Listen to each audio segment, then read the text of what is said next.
જો એક ખૂન માફ હોય ને તો મારે એક ખૂન કરવું છે. કોનું ખબર છે? જેણે આ વાસણોની શોધ કરી છે ને એને. શાંતિથી આપણે ઓલા પતરાવડામાં ખાતા હતા પાંદડામાં. વાત સહી. અને સી ખબર કયો લેડીઝ નો દુશ્મન ઉભો થયો કે એને આ સ્ટીલના વાસણોની શોધ કરી.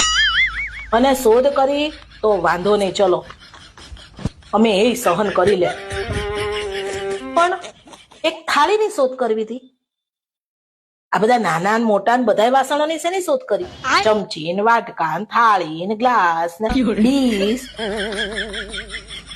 એક થાળીમાં દાળ ભાત શાક રોટલી સંભારો સલાડ છાશ પાપડ બધું લઈને અમે ખાઈ લે. એક અવાજ ના કરે.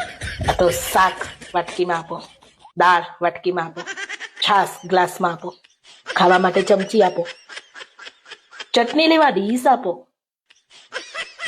પછી પછી શું? પછી આ શાક તો અમાર કરવાનું ને.